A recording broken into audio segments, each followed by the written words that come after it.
Saudara-saudari, marilah kita mendengarkan renungan dengan judul Siapa Gerangan Dia? Yang berdasarkan pada Injil Lukas bab 9 ayat 9. Herodes berkata, "Siapa gerangan dia ini yang kabarnya melakukan hal-hal demikian?"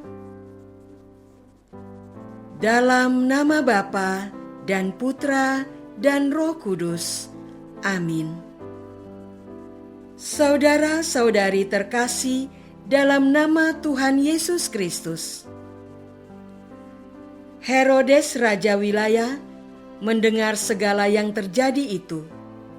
Ia pun merasa cemas, sebab ada orang yang mengatakan bahwa Yohanes telah bangkit dari antara orang mati.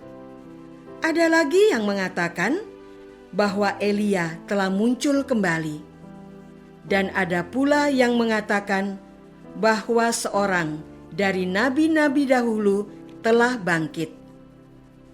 Tetapi Herodes berkata, "Yohanes telah kupenggal kepalanya. Siapa gerangan dia ini yang kabarnya melakukan hal-hal demikian?" Herodes berusaha agar dapat bertemu dengan Yesus. Saudara-saudara terkasih, Santo Kosmas dan Damianus adalah orang kudus yang dirayakan Gereja Katolik pada hari ini. Mereka tidak bertanya lagi, siapakah gerangan dia? Mereka adalah kakak beradik yang menjadi dokter.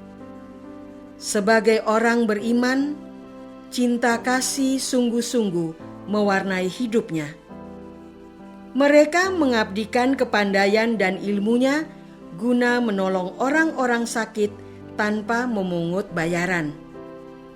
Ketika mengobati orang sakit, mereka juga mewartakan Injil Kristus. Seringkali mereka menyembuhkan orang sakit bukan karena keahliannya, tetapi karena imannya akan Kristus dan perhatiannya yang besar pada kesembuhan orang-orang sakit. Karena perbuatan cinta kasih mereka itu, mereka ditangkap dan dipenjarakan dan dipaksa menyembah dewa-dewi. Namun mereka tidak gentar sedikit pun menghadapi segala siksaan itu. Mereka menegaskan bahwa agama Kristen sangat penting untuk keselamatan kekal. Setiap siksaan yang diterima tidak mempan untuk mematahkan iman mereka. Tuhan ada di pihak mereka. Mereka disalibkan, dilempari batu, serta dipanah. Batu-batu memental dan mengenai para pelempar itu sendiri. Para pemanah juga terkena sendiri panah yang mereka tembakkan. Sesudah kematian mereka, banyak terjadi mujizat penyembuhan. Sebuah gereja besar didirikan di Konstantinopel dan Roma untuk menghormati mereka. Nama kedua orang kudus itu dimasukkan dalam doa syukur agung. Para dokter menghormati dan menjadikan mereka pelindung para dokter dan alat-alat kedokteran.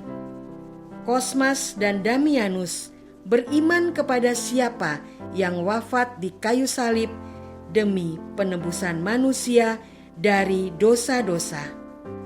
Kasih itulah yang mereka bagikan kepada para penderita sakit.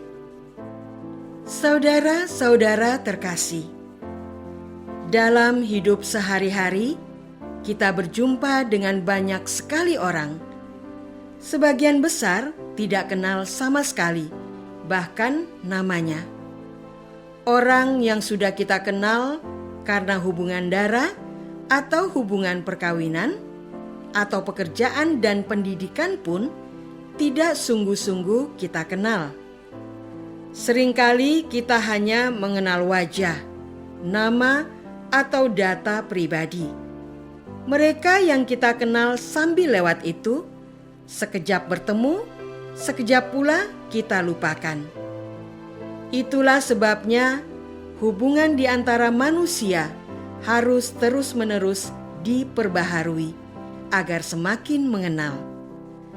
Sepasang suami istri harus sadar bahwa mereka bukan lagi teman kuliah yang berpacaran.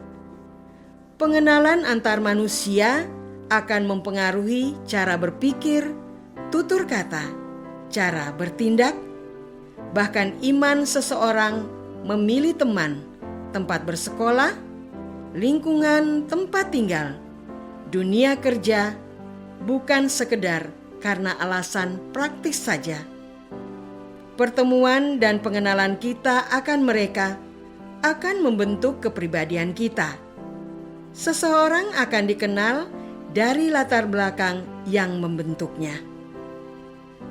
Saudara-saudara terkasih, iman akan Yesus Kristus membentuk diri kita juga. Masalahnya, banyak umat hanya mengenal sebagian dari hidup Yesus, khususnya bahwa Yesus adalah Putra Allah dan sudah bangkit mulia. Umat yang mengimani Yesus hanya pada sisi ini akan memilih hidup yang nyaman saja. Mereka tidak sudi hidup dengan sengsara.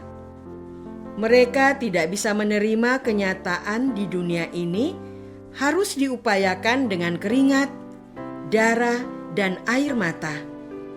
Kita harus semakin mengenal Yesus secara lengkap dan menyeluruh, seperti disampaikan dalam syahadat para rasul. Aku percaya akan Yesus Kristus yang menderita sengsara dalam pemerintahan Pontius Pilatus, disalibkan, wafat, dan dimakamkan. Sebelum bangkit mulia, Yesus mengalami penolakan dari orang Israel. Kesengsaraan ketika melewati jalan salib, wafat di kayu salib, dan dimakamkan di kuburan di mana manusia pada umumnya juga dimakamkan. Kealahan Yesus diterima dalam kesatuan iman akan kemanusiaan Yesus. Kemuliaan Yesus harus menjadi satu keutuhan dengan kesengsaraan Yesus. Jika kita mengenal Yesus secara lengkap, hidup kita pun akan meneladan hidup Yesus.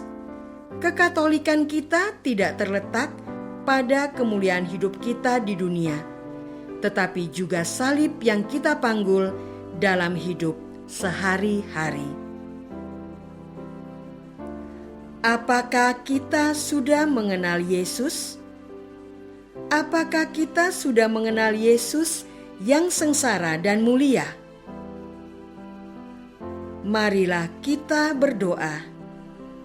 Ya Tuhan, kami mengenal Yesus demi keuntungan kami sendiri, yaitu kenyamanan hidup di dunia. Kami belum mengenal Yesus dalam seluruh hidupnya di dunia. Kami melupakan salib yang dipanggulnya. Semoga kami semakin terbuka dalam mengenal Yesus secara utuh. Engkaulah Tuhan kami, kini dan sepanjang masa. Amin. Semoga kita semua selalu dinaungi dan dibimbing oleh berkat Allah yang Maha Kuasa, Bapa dan Putra dan Roh Kudus.